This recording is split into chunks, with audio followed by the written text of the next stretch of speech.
noite a todos. A gente vai começar o nosso webinar, os novos desafios da função do HR Business Partner. Esse webinar faz parte de um programa de webinars que nós fizemos para o nosso HR Bootcamp, que é um programa de treinamento todinho desenhado pela RBL, DRBL Group, que é a empresa do David Ulrich. E agora eu quero apresentar para vocês o Pedro Martins e o João Senise, são duas feras de recursos humanos que vão estar mediando esta apresentação. Pedro, você pode fazer o favor de se apresentar, por favor? Posso, mas ninguém precisa ter medo. Com essa da fera, o pessoal vai embora. Não, são duas feras. Bom, boa noite a todos. É um prazer, um privilégio estar hoje aqui com o João, um grande amigo e, sobretudo, um profissional de altíssimo gabarito, porque eu tenho a maior admiração. O tema que nós hoje vamos trabalhar é sobre as novas responsabilidades, o novo papel do business partner, não é? Que é um dos temas que o David Ulrich trata com muita propriedade e muita profundidade. Aliás, nos anos 80 foi ele que criou esse conceito de business partner, não é? E que, aliás, nós desenvolvemos no HR Bootcamp, que a Virginia acabou de referir. Então, eu começava exatamente passando a bola ao João, dar as boas-vindas ao João. Hoje, curiosamente, estamos os dois em Lisboa, apesar de no Brasil sermos praticamente vizinhos, porque ficamos os dois a 2 quadras de distância um do outro. Aqui estamos muito mais longe do que isso. Mas, João, muito obrigado por ter aceito o nosso convite. Muito bem-vindo a Portugal, já que você está em Portugal e eu também. E muito obrigado por participar aqui neste nosso bate-papo. E eu começava exatamente por fazer-lhe essa pergunta: que desafios novos têm os business partners nos dias de hoje, não é? Tá certo. Não, Pedro, antes de mais nada, da mesma forma, um prazer, um privilégio, uma honra estar aqui batendo esse papo com você, né? Muita admiração, respeito por você, amizade, nos conhecemos já há bastante tempo, tá? É sempre bom estar aqui conversando com você, ótimo. Há mais de 20 anos já. Há mais de 20 anos. E Portugal é sempre um prazer estar aqui, né? Então, tá tudo ótimo. Então, vamos conversar. Eu estava aqui pensando sobre os desafios, né? Desde que vocês me convidaram, e eu lembrei de uma coisa interessante que tem a ver com o David Ulrich. Em 2005, eu participei do treinamento que o David Ulrich faz ou fazia, talvez ainda faça, lá em Salt Lake City, né? Uma semana, na época que eu trabalhava na Unilever, e foi uma experiência fantástica. Eu me lembro, depois, ao final do treinamento, ele no último dia, ele reuniu todos os participantes na casa dele para um churrasco que ele mesmo fez, né? Uma figura muito simpática, você o conhece bem, né? Você o conhece. Ele mesmo fez o churrasco ali, comemos, tal. Depois fomos para uma sala da casa dele e ele lançou esse desafio para o grupo. O desafio era: o que vocês entendem hoje pelo papel do HR Business Partner e quais são os desafios e quais serão os desafios futuros? Isso em 2005. E a segunda pergunta que ele deixou para a gente foi: será que a função de recursos humanos deveria continuar se chamando recursos humanos, ou será que outros nomes são mais apropriados? Eu coloco isso porque é muito interessante, como é um tema dinâmico, né? Ele não é um tema estático. E os desafios são igualmente dinâmicos, né? E à medida que a sociedade se acelera ainda mais, acredito que essa pergunta e essa releitura do papel e desafios dos business partners serão ainda mais frequentes e mais importantes, né? Então, é algo que já vinha acontecendo e agora segue. Então, quando eu lembro dessa fase, foi a fase em que as organizações estavam fazendo a separação, justamente no modelo do David Ulrich, do HR BP, dos centros de expertise e dos serviços compartilhados, né? Os 3 pilares do RH.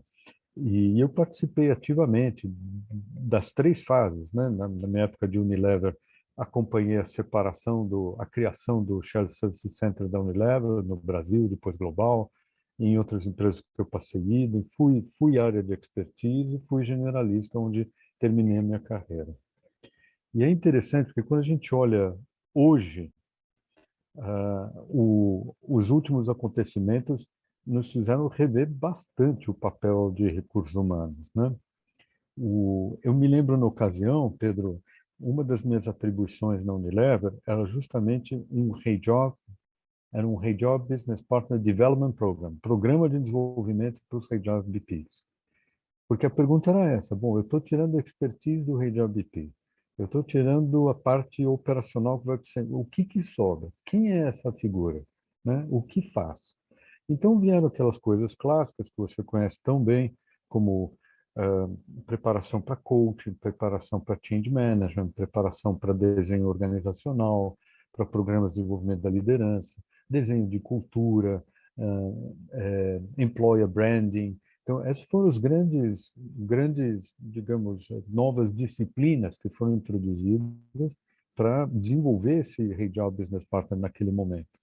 E acho que isso foi muito importante. E havia um outro tema, que era o tema do business acumen, né? Tem que conhecer o negócio profundamente, porque tem que ser um parceiro estratégico, etc. Muito bem, isso tudo veio crescendo. Chegou a pandemia. A pandemia meio que deu uma rasteira nesse troço todo, porque por mais que o Hey Job BP entendesse o negócio, fosse capaz de fazer coaching, desenvolvimento de liderança e cultura, a pandemia era uma coisa completamente nova. E novos dramas surgiram nas organizações, né? Novos dramas, novas demandas. A questão do home office, que até hoje, agora volta, não volta, fica híbrido, como não fica. Acho que não tem uma empresa que não esteja discutindo isso. Que implicações tem isso do ponto de vista de cultura, né? Como é que eu estabeleço, mantenho, consolido cultura num trabalho que não é mais presencial? Ele é remoto e ele pode ser em vários países. A gente estava conversando aqui agora há pouco. Qual a implicação disso para a cultura organizacional e assim por diante? Então, acho que, de fato, a pandemia deu uma rasteira em uma série de coisas e provocou um novo pensar, né? Eu vou dar uma paradinha por aqui para você elaborar um pouquinho, depois eu volto também, Pedro. Não, João, eu estava aqui o resto da noite a ouvi-lo, porque as suas colocações são sempre extremamente pertinentes. Não, estou de acordo com género, número e grau, com tudo o que falou, não é? Só gostaria de sublinhar que o RH é muito permeável a modismos, não é? Então as buzzwords têm uma aderência muito grande ao RH. E Sem dúvida. a designação de business partners colou, às vezes, para batizar aquilo que se fazia antes, não é? Ou aquilo que se chamava o RH avançado, não é? Quando ia um analista de RH trabalhar nos departamentos de vendas ou nos departamentos de Exato. produção e fazia um pouco de pombo-correio, levava as demandas e levava as respostas entre o gestor da área e o RH, não é? Obviamente que não é esse business partner que nós estamos falando, não é? Não. Talvez em rigor, nem se devesse falar de um profissional dentro do RH que seja business partner, porque todos têm que ser business partner. O próprio RH é business partner, não é? O Claro. RH se posiciona não como alguém que está alinhado com o negócio, mas com alguém que faz parte da gestão do negócio, como Sem dúvida. tecnologia, como finanças, como marketing, que todos eles, eu às vezes brinco com os meus clientes, entro no board e pergunto qual é a função das pessoas. E começam-me a dizer, eu sou diretor de RH, eu sou diretor de TI, e eu assim, pô, e quem é o diretor do negócio? Alguém tem que tomar conta disto, não é? Porque É vocês são verdade. diretores de tudo e mais alguma coisa, menos do negócio. Na realidade, são todos diretores do negócio, se bem que uns Sim. com uma vertente tecnológica, outros com a vertente das pessoas, etc. Então, na minha visão, todo o RH é business partner e não tem, digamos assim, uma função específica. Uma das situações que eu tenho confrontado aí ao longo dos meus 42 anos de consultoria, é que às vezes se confunde entre ser parceiro de negócio e estar alinhado com o negócio. Alinhado com o negócio é o diretor da RH, vai para a reunião do board, eu até faço aí uma figura mais caricata, senta-se na quina da mesa, não é? E o diretor de produção diz, quero abrir uma planta em Salvador, preciso de 300 operários e tal. E o diretor de RH toma nota, fazer recrutamento de 300 operários em Salvador. Eu preciso que eles tenham conhecimento nesta tecnologia, em CAD, não sei o quê. Ele toma nota, precisamos de treinamento em CAD. E no final sai da reunião e diz assim, não, o nosso RH está alinhado com o negócio. Não é? Ele foi para lá tirar nota daquilo que os outros gestores lhe fizeram como demanda. Mas eu já há muito tempo que trabalho neste RH verdadeiramente parceiro do negócio. Eu recordo-me é um projeto já antigo, foi o meu primeiro projeto no Brasil, que aliás depois ganhou até o prémio da Federação Mundial de Gestão de Pessoas como o melhor programa de gestão de pessoas a nível mundial. Portanto, isso foi em 95, 96, portanto, veja há quantos anos foi. E para demonstrar o que é verdadeiramente o RH parceiro do negócio. Então, os Petróleos Ipiranga, que na altura era uma empresa claramente regional, ali da região de Porto Alegre, do sul do Brasil, não tinha a expressão nacional que hoje tem. Aquilo, aliás, é uma empresa muito curiosa, porque são 5 famílias que têm uma rotatividade nas funções de diretoria, enfim, é um case notável. Mas eles tinham visitado, acho que era a Shell, na Holanda, e tinham visto que a Shell ganhava mais dinheiro com as lojas de conveniência dentro dos postos de gasolina do que a vender gasolina. E aquilo era uma coisa disruptiva, mesmo a nível mundial. Só que eles tiveram visão e disseram, queremos fazer isto aqui nos nossos postos de gasolina. Então, criaram uma força-tarefa, da qual eu também fiz parte, para estudar o que é que era necessário para eles iniciarem no Brasil esse tipo de postos de gasolina multifunções. Aí, enfim, os financeiros disseram, bom, temos que construir não sei quantas lojas em não sei quanto tempo, temos que ter este funding para conseguir construir, temos que contratar não sei quantas construtoras, enfim, aquilo estava tudo preparado para, num espaço de um ano, eles tinham praticamente a rede toda a funcionar com lojas de conveniência. Até que nós começámos a aprofundar o tema e vem a tal demanda, o tal RH que tira nota. Então vamos contratar pisaiolos, vamos contratar vendedores de pneu, vamos contratar... E assim, tudo bem, mas será que o pisaiolo que faz uma pizza em cima de um depósito de gasolina tem que ter a mesma competência do pisaiolo que faz uma pizza num shopping? Ninguém sabia responder. Então fomos aprofundar e descobrimos coisas que até então eram inimagináveis.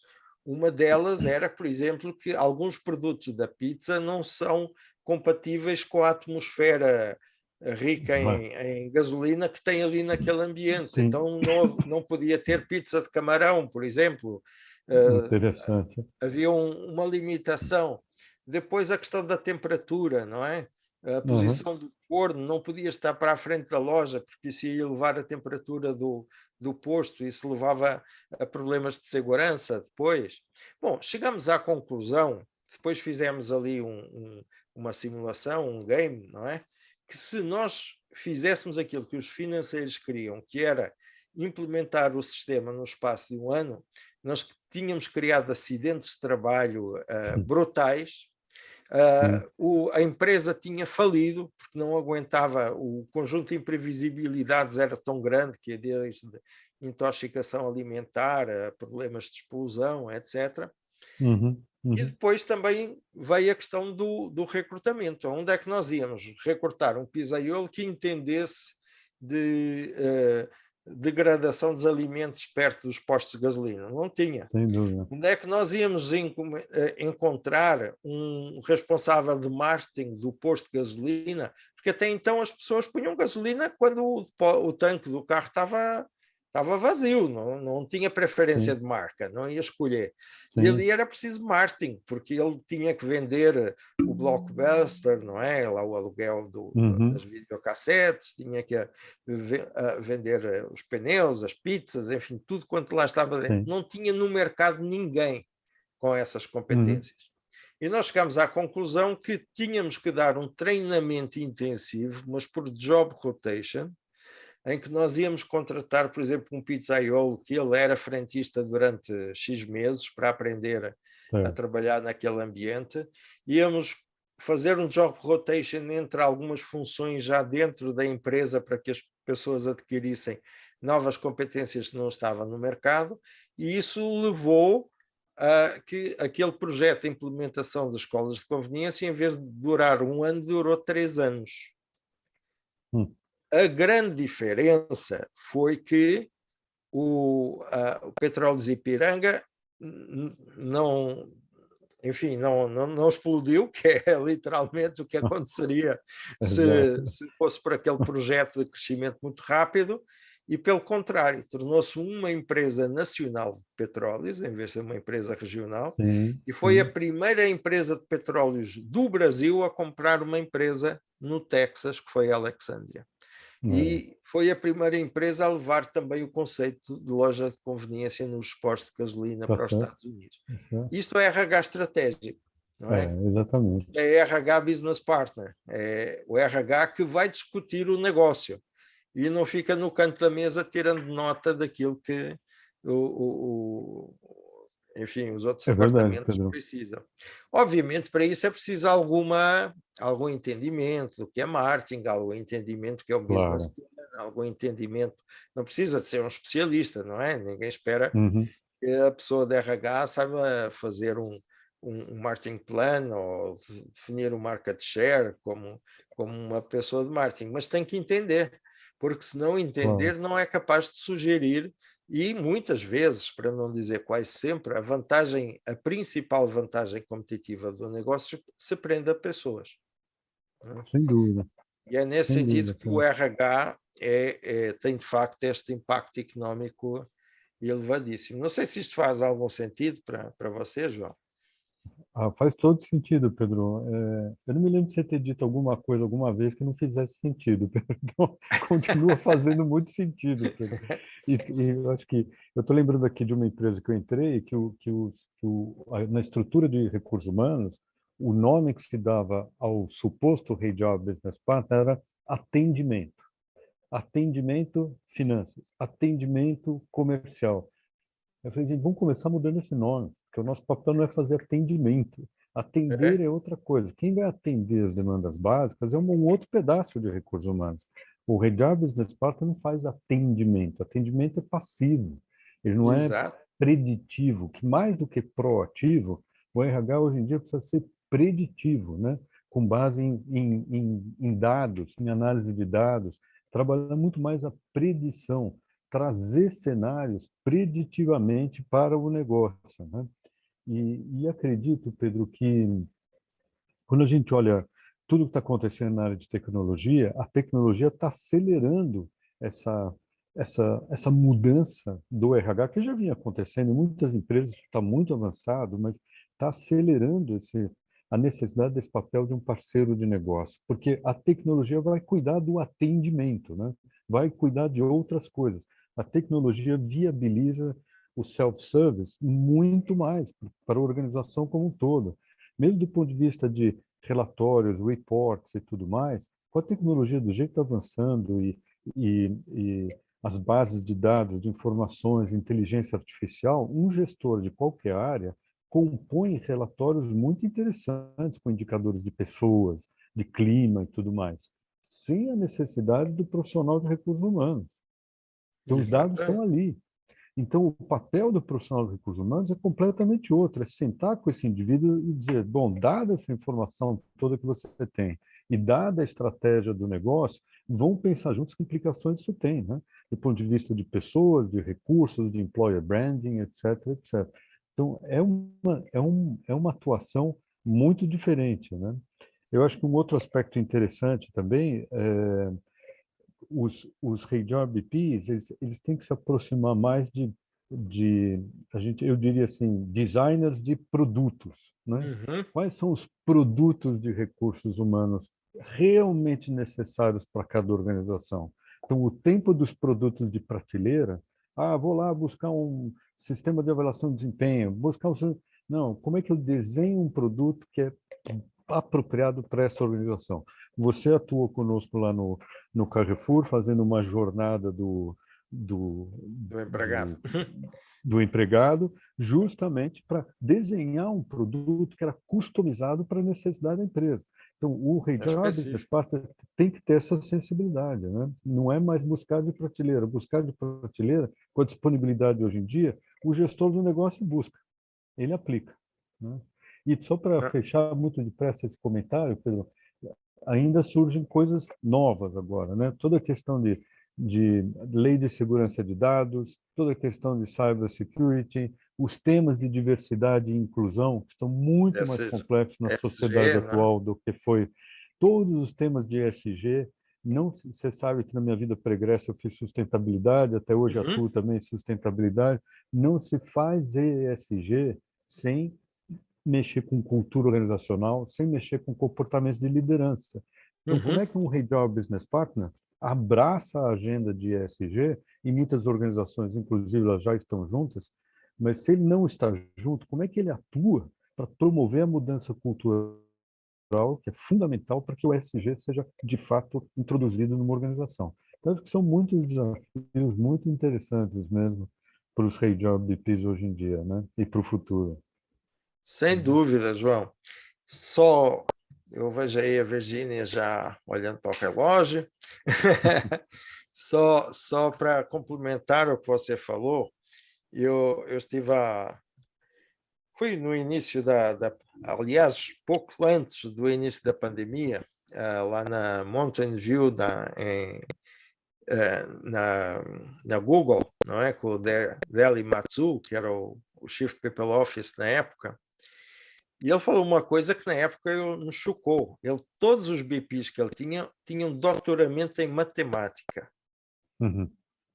E eu assim, mas que negócio é este? Agora somos robôs, Mas tudo isso tem a ver com o People Analytic, com o aspecto que Exato, você falou, que é de trabalhar com cenários previsionais, de prever o futuro, não é? exato. Hoje as coisas acontecem tão rápido que nós não podemos olhar no retrovisor, temos que olhar no para-brisas, temos que estar sempre a olhar para a frente. E, de facto, neste mundo bunny, que é um mundo frágil, que é um mundo cheio de Uhum. incertezas, tudo isso, nós temos que contrabalançar isso com mais dados, porque é com mais dados que nós erramos menos, não é? É com mais dados que nós Sim, podemos ter um pouco de consistência, sem ter a pretensão que as relações humanas podem ser traduzidas apenas por fórmulas matemáticas, não é? claro, Mas, de claro. facto, a matemática nos ajuda a colocar as coisas de uma forma mais dicotómica, talvez para ajudar na tomada de decisão. Mas voltando aqui ao nosso amigo David, não é? Ele que começou este tema lá atrás, eu acho que foi em 1980 que ele falou pela primeira vez, usou pela primeira vez o termo business partner. Ele hoje fala muito da gestão de pessoas de fora para dentro, portanto, eh, Uhum. da interação com todos os stakeholders mesmo da empresa, com os acionistas, Sim. com os financeiros, com a produção, com a parte comercial, enfim, todos os players da organização, exatamente porque o RH, talvez o RH e a tecnologia, acredito eu, sejam as duas funções dentro da empresa mais transversais, não é? E não é por acaso que muitos presidentes de empresa, coisa que antes era impensável, são ex-diretores de recursos humanos, Verdade. porque são das poucas pessoas que tiveram o privilégio de fazer essa jornada transversal na organização, ou seja, que conhecem as dores de todos os departamentos, de todas as áreas de atuação. Então, este conceito de business partner não só é muito contemporâneo, como ele acaba por ser a excelência dos recursos humanos.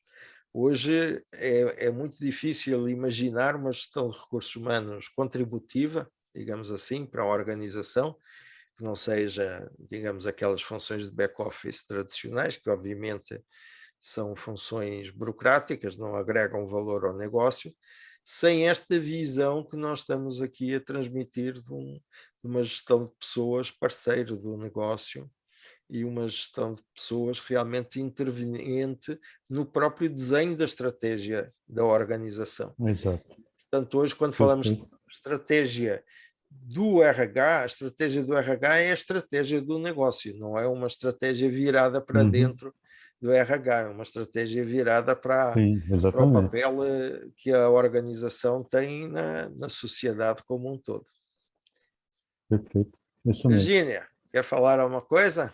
Nossa, vocês foram excelentes. E Pedro, essa é a nova expectativa, né? Realmente é os diretores de recursos humanos virarem os CEOs, porque eles, daqui para frente, né? Na verdade, as empresas são formadas por pessoas e o RH é o que mais entende, né, das pessoas. Excelente. João, muito obrigada aí pelo seu tempo, pelos seus ensinamentos, essas suas experiências foram super enriquecedoras, e o Pedro, nem dá para falar, né? O Pedro tem tanta experiência, ele já passou por tantas, que é uma delícia ouvir as suas histórias, Pedro. Muito obrigada. Bom, Vicky, acho que é isso. Obrigada a todos. Essa aqui é uma parte, como a gente já disse, do HR Bootcamp. Depois vocês vão receber as gravações desses micro-webinars e estará disponível lá em nosso YouTube. É isso. Muito